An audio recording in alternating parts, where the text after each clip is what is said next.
this year, at least 200,000 people is pouring in from China through Mexico and Canada. La culpa es de los They've got to otros. stop it, and if they don't stop it, the tariffs are going to get worse, a lot worse. Aquí en México, que no nos vengan a dar clases de civismo, porque el pueblo de México les da clases de ética y de civismo a los que viven del otro lado de la frontera. Joder. Es que contesta? ayer mismo en Estados Unidos, empresarios de Estados Unidos empezaron a decirle a su gobierno, pero ¿cómo crees que 25% de aranceles a México? Aquí está México y lo vamos a defender siempre.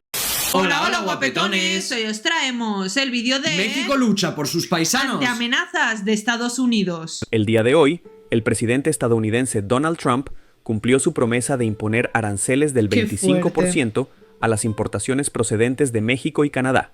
Esta medida, que en la práctica puede equivaler a una ruptura unilateral del tratado entre México, Estados Unidos y Canadá, representa un duro golpe a la integración económica de Norteamérica y a la credibilidad de Estados Unidos como socio comercial.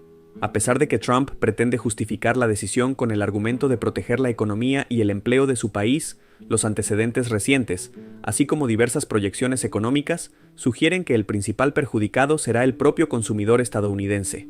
Además, la reacción coordinada que ya se vislumbra desde la presidencia de Claudia Sheinbaum en México y de otros líderes latinoamericanos podría revertir las presiones de la Casa Blanca, demostrando que las políticas arancelarias de Trump tienen un alto costo político y económico para el propio Estados Unidos.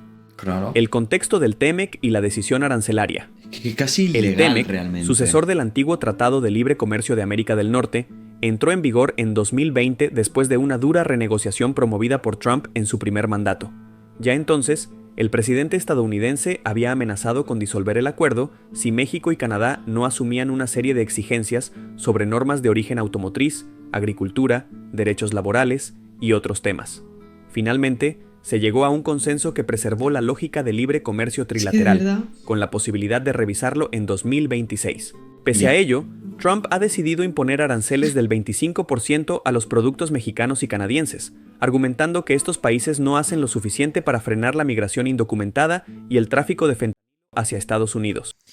¿Tú te estás dando cuenta que realmente se está llevando la contraria a él mismo? Porque fue él quien puso las pautas del TEMEC en 2020. Fue él quien firmó que estaba de acuerdo con lo que había ahí y ahora 25%. Y dice que México le debe mucho. Perdón, hermano, tú le debes muchísimo a México. Discúlpame las molestias, pero tú sí que debes tierras a México. Y habla bien, es tu primer socio, tu principal. Sin él, mueres. Estados Unidos sin México, muere. Duela a quien le duela, de verdad. De verdad, es así. Es que muchos nos dicen, no, pero es que México también depende de Estados Unidos. O sea, depende de Estados Unidos, sí, pero es que Estados Unidos depende muchísimo de México. De la mano de obra tan cualificada y que tan barata le sale a Estados Unidos. Totalmente. Dense cuenta, Estados Unidos. Y Unidos. para empezar, los coches de Estados Unidos no estarían allí si no fueran que los trajeran muchísimas partes de México, que lo trabajaran los mexicanos, esas partes. Bueno, es que de verdad que yo creo que él no sabe ni de su propia economía ni de dónde vienen las cosas que él consume y que su gente consume, porque realmente a mí estas cosas me hacen alucinar.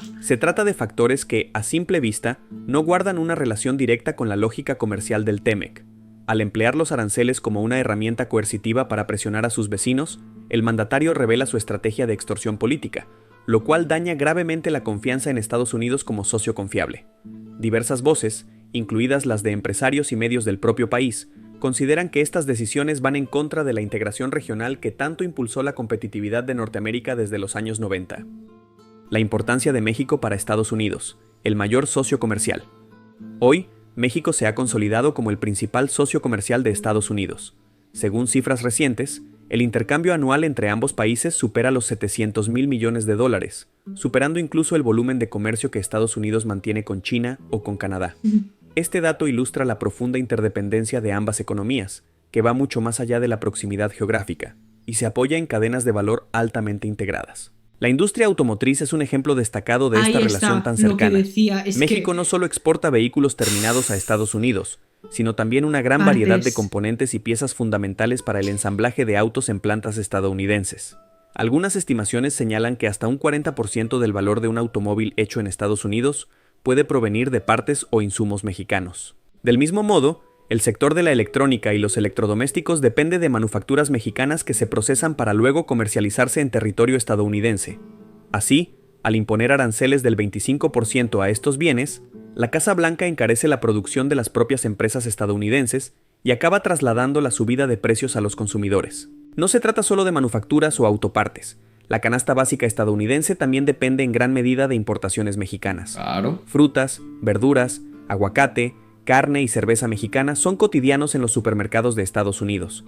La imposición de aranceles hace que todos estos productos se encarezcan de un día para otro, alimentando la inflación y recortando el poder adquisitivo de millones de consumidores estadounidenses. Esto es especialmente significativo en estados como California, Texas o Arizona, donde la población hispana es numerosa y el consumo de productos mexicanos es altísimo. ¿Por qué los aranceles pueden dañar más a la economía estadounidense? Contrario a la retórica oficial que busca proteger el empleo nacional, el proteccionismo y las barreras arancelarias suelen traducirse en un efecto boomerang para el país que las impone. Cuando se suben los aranceles a productos esenciales o insumos de fabricación, se alteran las cadenas de suministro y se incrementan los costos de producción. En el corto plazo, las empresas estadounidenses enfrentan dos opciones igualmente difíciles: o bien aumentar los precios de sus productos, o bien absorber los mayores costos en su margen de ganancias. Las familias de ingresos medios y bajos de Estados Unidos también serán muy afectadas. Si suben un 25% los costos de frutas, verduras, aparatos electrónicos y autopartes de origen mexicano, serán ellas quienes paguen el sobreprecio en la caja del supermercado o en la factura del mecánico.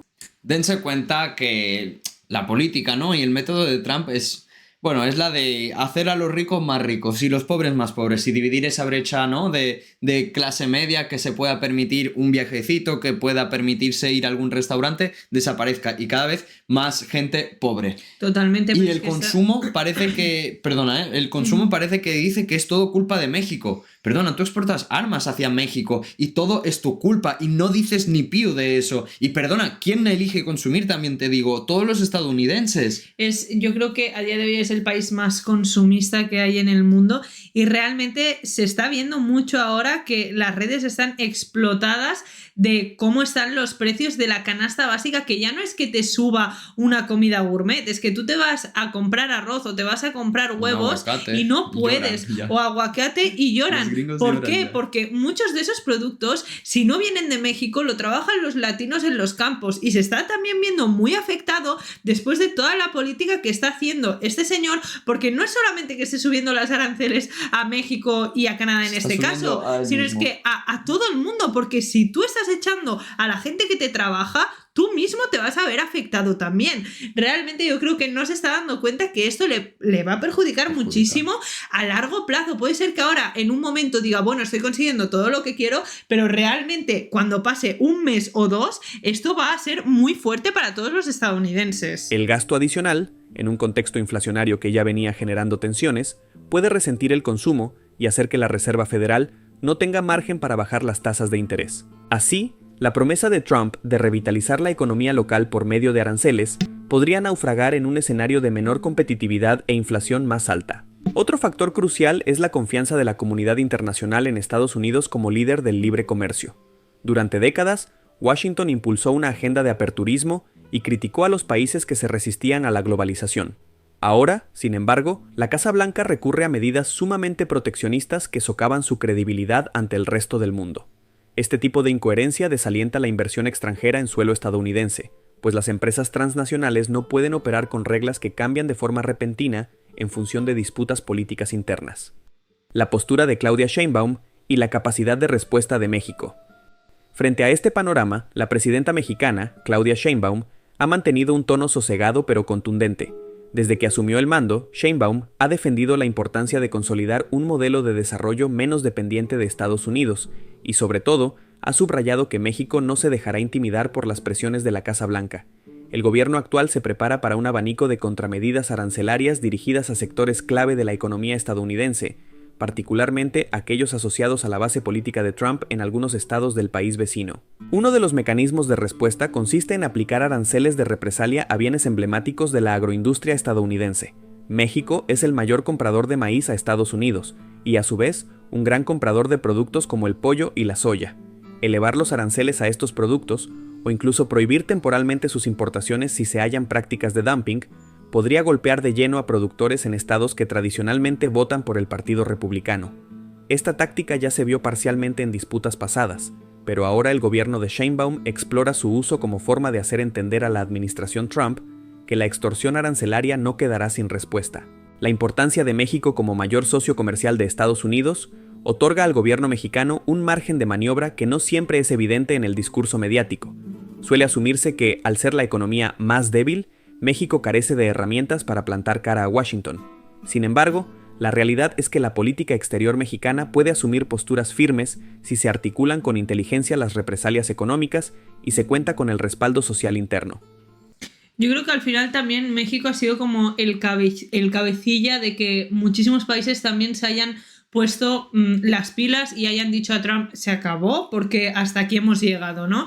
Realmente es lo que hemos dicho siempre, no falta el respeto porque al final, como decimos, hay un comercio que interesa que siga, pero sí que ha dicho hasta aquí, no puede ser que me tomes como si yo fuera algo tuyo. Soy un país soberano, libre y tengo mis propias decisiones. Totalmente. Y tú no me vas a pisar. Realmente ha sido el cabecilla, en ese sentido, creo. Sheinbaum ha reiterado que cualquier daño que busque infligir Trump terminará por encarecer el costo de vida en Estados Unidos y tensar la cadena de valor de las empresas radicadas allí, aún a costa de riesgos a corto plazo en México.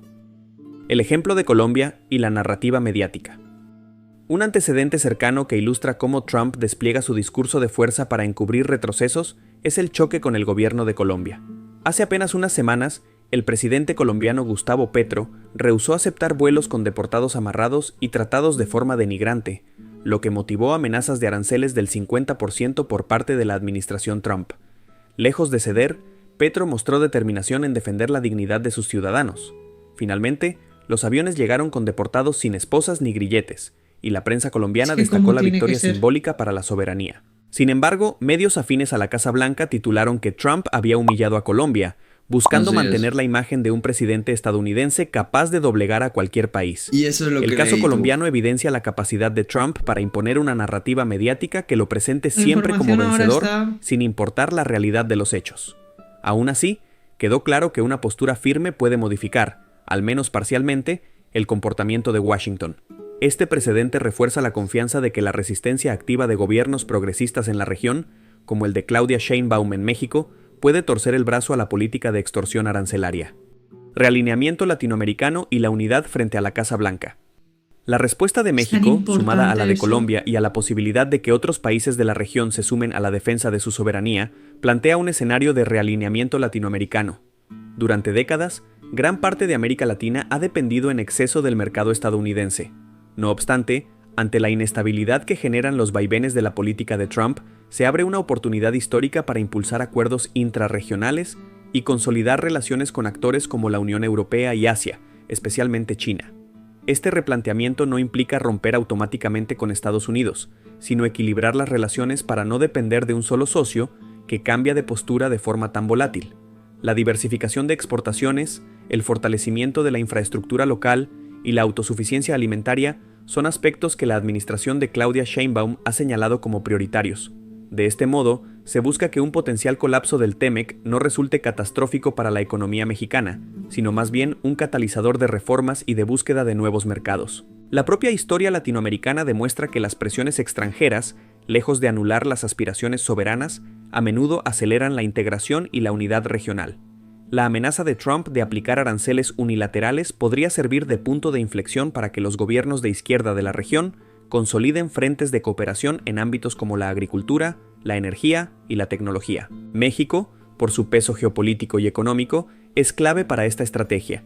Su influencia en Centroamérica y su potencial como pivote comercial lo convierten en un líder natural de cualquier bloque latinoamericano que pretenda negociar de tú a tú con potencias externas. Contradicciones internas en la política de Trump. Aunque Trump ha desplegado un discurso de poderío económico, su posición no es monolítica dentro de Estados Unidos. Muchos sectores empresariales y políticos advierten el peligro de distanciarse de México y Canadá, que en conjunto suponen dos de los principales socios del mercado estadounidense. Varias empresas automotrices y tecnológicas se oponen abiertamente a la ruptura de las cadenas de valor, mientras que el sector agrícola de Estados Unidos teme perder mercados críticos para sus exportaciones. Además, la narrativa de Trump choca con el histórico apego al libre comercio que Estados Unidos promovió en foros internacionales durante décadas. La incoherencia entre proclamarse campeón de la libertad económica y, a la vez, subir aranceles de manera unilateral expone las tensiones en el seno del Partido Republicano. Unos apuestan por el nacionalismo económico, mientras otros siguen la doctrina neoliberal tradicional. En cualquier caso, las medidas proteccionistas abren la puerta a la inflación y a la precarización de la clase trabajadora que, en teoría, Trump afirma defender. Este escenario podría tener implicaciones políticas de cara a futuros procesos electorales en Estados Unidos. Muchos votantes cautivados por el discurso de recuperar empleos podrían encontrar que sus gastos diarios se disparan si los productos mexicanos suben de precio o si la escasez de ciertos insumos eleva las tarifas en concesionarios y talleres de reparación de vehículos. A mediano plazo, la fractura comercial con México y Canadá puede transformarse en un lastre electoral para la administración Trump. Es esencial para reivindicar la soberanía nacional. Sheinbaum, lejos de asumir una postura de confrontación gratuita, ha enfatizado la importancia de defender los intereses de México con firmeza. Esto supone no solo proteger la estabilidad económica del país, sino también rechazar la subordinación a medidas que incumplan los acuerdos firmados y atenten contra la dignidad de la nación. La protección de la industria nacional y del campo mexicano se vuelve prioritaria. La administración de Sheinbaum se propone fomentar la agricultura local, limitar los abusos de dumping que practican ciertos productores estadounidenses y garantizar la autosuficiencia en bienes estratégicos como el maíz. Así, México aspira a depender menos de las importaciones baratas que puedan verse afectadas por conflictos diplomáticos. Al mismo tiempo, el gobierno se plantea aprovechar las tensiones con Estados Unidos como estímulo para la innovación tecnológica y el desarrollo de cadenas productivas con otros países. Conclusiones. La imposición de aranceles del 25% contra México y Canadá encierra un riesgo alto para la economía estadounidense, porque altera las cadenas de suministro, eleva la inflación y deteriora la competitividad global. Aunque Donald Trump presenta esta iniciativa como un logro político para su base electoral, el libre flujo comercial dentro de Norteamérica ha sido beneficioso para todos durante más de 25 años. Desmantelar esa integración socava la confianza de inversores y empresas, generando tensiones con socios estratégicos y eventualmente volviéndose en contra del propio Estados Unidos. En contraste, el gobierno mexicano que lidera Claudia Sheinbaum se niega a ceder ante el chantaje arancelario y recuerda que, por ser el principal socio comercial de Estados Unidos, México dispone de herramientas capaces de responder con la misma dureza si la Casa Blanca persiste en su agresión unilateral. Esto repercutiría en un alza de precios para consumidores estadounidenses y en pérdidas para corporaciones asentadas en la Unión Americana, afectando potencialmente la estabilidad política del propio Trump. Al mismo tiempo, esta crisis podría convertirse en una oportunidad para fortalecer la unidad latinoamericana. La experiencia reciente de Colombia, que respondió con determinación a las amenazas de deportaciones masivas, demuestra que gobiernos soberanos y coordinados pueden obligar a Trump a retroceder o al menos a moderar sus posturas. México, por su relevancia geopolítica y su gran volumen de comercio con Estados Unidos, está llamado a desempeñar un papel clave en la construcción de mecanismos regionales capaces de resistir las presiones imperiales. Si la Casa Blanca persiste en su proteccionismo agresivo, muchos países latinoamericanos encontrarán en la diversificación de mercados y en las alianzas globales un nuevo paradigma económico. Pues ya vemos. Antes de nada, yo quiero pedir perdón porque no contrasté la información de Colombia. Es verdad que Petro No, pero ¿sabes qué pasa? Actuó muy bien, pero es que lo que me estoy dando cuenta es que los noticieros del mundo que están con Estados Unidos, hay muchos toda la información que estuvimos revisando y entendiendo, todos cargaban contra Petro, el presidente de Colombia. Al ser países de la OTAN, lo que nosotros al ¿Tienen final defender tenemos que Estados más Unidos? claro, pero es lo que tenemos más cerca. De verdad, que entonces es un gran problema. No puedes confiar en nadie, ¿sabes? Tienes que ir muy, muy con cuidado cualquier noticia que lees, porque es que o va para un lado o para el otro. Por eso siempre no hay neutralidad. intentamos pues sacar lo más real, lo que realmente nosotros nos informamos. Lo que está sucediendo al final en México, lo sabe México y lo sabe Estados Unidos. No pueden hablar terceros sobre lo que realmente está pasando. Les gusta hablar al mundo, obviamente es de lo único que se está hablando ahora en mismo, tema político es México, Estados Unidos y todos los aranceles que pone a Canadá y demás. Totalmente. Pero yo lo que veo es que a más problemas le ponen a México, más soluciones da y da ponerse ver que es un país grande y está muy arriba, la verdad. Yo me siento muy orgullosa de que todos los mexicanos se hayan unido. Sabemos que a veces es difícil unirse todos a una, pero la mayoría se han unido en contra de esta injusticia, porque es lo que es una injusticia cuando realmente es un país que necesita de vosotros, es un país que necesita de los mexicanos y también de México, y que se va a dar cuenta y que se está dando cuenta, pero lo importante es que os hayáis unido en contra de esta injusticia y que vaya a cambiar. Sí, para empezar. esperemos que todo mejore. México tiene el poder para mejorar toda esta situación, así que confiemos en ello. De verdad, familia de guapetones, por favor, apoyen con un buen like. Suscríbanse y nos vemos en el próximo vídeo.